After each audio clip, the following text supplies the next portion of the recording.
എല്ലാവർക്കും നമസ്കാരം. നമ്മൾ ഇന്ന് കുട്ടികൾക്കുള്ള ഒരു സെറിലാക്കിൻ്റെ ഹോം മെയ്ഡ് റെസിപ്പിയുമായാണ് വന്നിരിക്കുന്നത്. അപ്പം നമ്മൾ കൊച്ചു കുട്ടികൾക്ക് വേണ്ടിയിട്ടുള്ള ഒരു റെസിപ്പിയാണ്. അപ്പം അതിനായിട്ട് നമുക്ക് എന്തെല്ലാം വേണമെന്ന് നോക്കാം. ഞാനപ്പോൾ ഇതിലേക്ക് എടുത്തിരിക്കുന്നത് എല്ലാ സംഭവങ്ങളും കഴുകി ഉണക്കി വെച്ചിട്ടുള്ളതാണ്.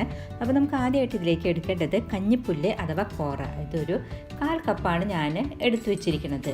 നമ്മളിത് കഴുകിയാൽ മാത്രം പോരാ, ഇതിൽ കല്ലുണ്ടാകും. അപ്പോൾ അത് കല്ലരിച്ചതിന് ശേഷം മാത്രമാണ് കഴുകി ഉണക്കാൻ പാടുള്ളൂ. അതൊന്ന് ശ്രദ്ധിക്കണം. അടുത്തതായിട്ട് നമുക്കിതിലേക്ക് വേണ്ടത് ഗോതമ്പാണ്. അതായത് സൂചി ഗോതമ്പായാലും കുഴപ്പമില്ല. ഞാൻ ഇപ്പോൾ വലിയ ഗോതമ്പാണ് എടുത്തു വെച്ചിരിക്കുന്നത്. അപ്പോൾ അത് സൂചി ഗോതമ്പ്, വലിയ ഗോതമ്പ്, അത് നിങ്ങളുടെ താല്പര്യപ്രകാരം ഇതിലേക്ക് മാറ്റം വരുത്താം. ഞാനിപ്പോൾ ഗോതമ്പ് ഇതേപോലെ തന്നെ 1/4 കപ്പ് എടുത്തു വെച്ചിട്ടുണ്ട്. പിന്നെ ഞാൻ ഇതിലേക്ക് എടുക്കുന്നത് 1/4 കപ്പ് തുവരപ്പരിപ്പാണ്. അതിനുശേഷം നമുക്ക് 1/4 കപ്പ് ചെറുപയർ പരിപ്പും ഇതിലേക്ക് ആഡ് ചെയ്യാം. അപ്പോൾ നമ്മൾ ഇതിലേക്കുള്ള ധാന്യങ്ങളൊക്കെ കഴിഞ്ഞു. ഇനി നമ്മൾ കുറച്ച് നട്ട്സാണ് ഇതിലേക്ക് ആഡ് ചെയ്യണത്.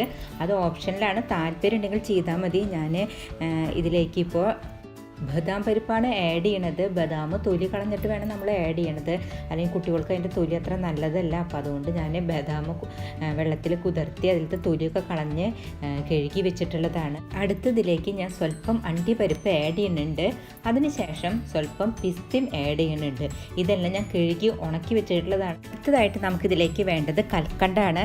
അപ്പോൾ കൽക്കണ്ട നമ്മൾ ആവശ്യാനുസരണം അതിൽ ആഡ് ചെയ്താലും മതി, അല്ലാന്നുണ്ടെങ്കിൽ ഇതിൽ പൊടിച്ച് ചേർക്കുകയും ചെയ്യാം. ഞാനിപ്പോൾ ഇതിൽ പൊടിച്ച് ചേർക്കുകയാണ് ചെയ്യണത്. അങ്ങനെ ചെയ്ത് കഴിഞ്ഞാൽ നമുക്ക് 2 ആഴ്ചയൊക്കെയാണ് ഇരിക്കുള്ളൂ. അപ്പോൾ ഇത് കൽക്കണ്ടം ചേർക്കാതെ നമ്മൾ ഇത് മാത്രമായിട്ട് പൊടിച്ച് വെക്കുകയാണെങ്കിൽ നമുക്ക് 1 മാസത്തിലും അധികം കേടുകൂടാതിരിക്കും. മാത്രമല്ല ആവശ്യാനുസരണം നമുക്ക് കൽക്കണ്ടം ആഡ് ചെയ്തിട്ട് ചേർത്താലും മതി. അതൊക്കെ നിങ്ങളുടെ താല്പര്യപ്രകാരം നിങ്ങൾക്ക് മാറ്റങ്ങൾ വരുത്താം. ഞാൻ പക്ഷേ ഇതിലിപ്പോൾ പൊടിച്ച് കാണിക്കുന്നുണ്ട്. പിന്നെ ഇത് നമ്മൾ 1-2 വട്ടം നന്നായി കഴുകി അതിൻ്റെ വെള്ളമൊക്കെ വാർത്ത് കളഞ്ഞ് വെയിലത്തിട്ട് ഉണക്കിയതായിരിക്കണം.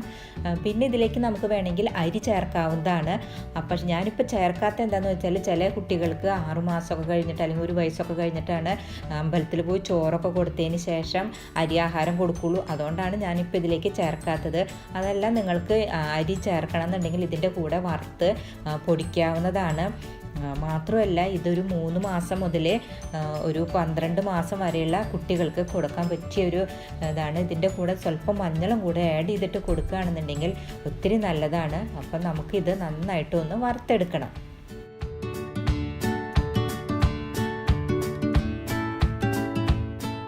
ഇത് വറുത്ത് കറക്റ്റായിട്ടുണ്ട്. ഇതിന് ചൂടാറിയതിന് ശേഷം നമുക്ക് നന്നായിട്ട് പൊടിച്ചെടുക്കാം. ഞാൻ ഇതിൽ കൂടെ കൽക്കണ്ടം ഇട്ട് പൊടിച്ച് വെച്ചിട്ടുണ്ട്. അപ്പോൾ അതിങ്ങനെ എല്ലാതും പൊടിച്ച് കറക്റ്റായിട്ടുണ്ട്. നമുക്ക് ജസ്റ്റ് ഒന്ന് ഇത് അരിച്ചെടുക്കാം. നന്നായിട്ട് അരിച്ചെടുത്താൽ ഇതിൽ നൈസ് പൊടിയായിട്ട് കിട്ടും. അപ്പോൾ അന്നേരം നമുക്കത് കുട്ടികൾക്ക് കൊടുക്കാൻ ഒത്തിരി നല്ലതാണ്.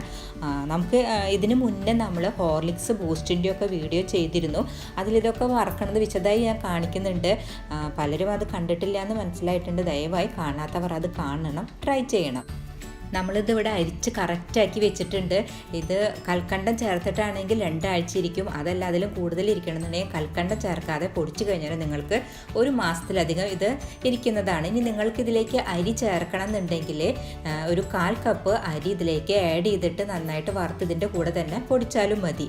ഇത് ഒത്തിരി നല്ലതാണ് കുട്ടികൾക്ക്. അപ്പോൾ നിങ്ങളിത് എന്തായാലും ട്രൈ ചെയ്യണം. ഇതിൻ്റെ കൂടെ നിങ്ങൾ സ്വല്പം മഞ്ഞളും കൂടെ ചേർത്ത് കഴിഞ്ഞാൽ നല്ലതാണ്. അപ്പോൾ ഇതെല്ലാവർക്കും ഇഷ്ടപ്പെടുമെന്ന് കരുതുന്നു. ഇത് നമുക്ക് ജസ്റ്റ് ഒന്ന് എങ്ങനെയാണ് കലക്കിയെടുക്കണമെന്ന് നോക്കാം. അങ്ങനെ വളരെ ആരോഗ്യപ്രദമായ രീതിയിൽ നമുക്ക് നമ്മുടെ വീട്ടിലുള്ള സാധനങ്ങൾ വെച്ച് തന്നെ നമുക്ക് അടിപൊളി ഒരു സെറിലാക്ക് തയ്യാറാക്കാനായിട്ട് സാധിച്ചു. അപ്പോൾ നിങ്ങളെല്ലാവരും ഇത് ട്രൈ ചെയ്യണം. എല്ലാവർക്കും ഇഷ്ടപ്പെടും. സബ്സ്ക്രൈബ് ചെയ്യാത്തവർ ദയവായി സബ്സ്ക്രൈബ് ചെയ്യണം, ലൈക്ക് ചെയ്യണം, ഷെയർ ചെയ്യണം. നിങ്ങൾക്ക് ഇതുമായി ബന്ധപ്പെട്ട എല്ലാ അഭിപ്രായങ്ങൾക്കും നിർദ്ദേശങ്ങൾക്കും താഴെ കമൻറ്റ് ചെയ്യാവുന്നതാണ്. അല്ലെങ്കിൽ മെയിൽ ID യിലേക്ക് മെയിൽ ചെയ്താലും മതി. നന്ദി, നമസ്കാരം.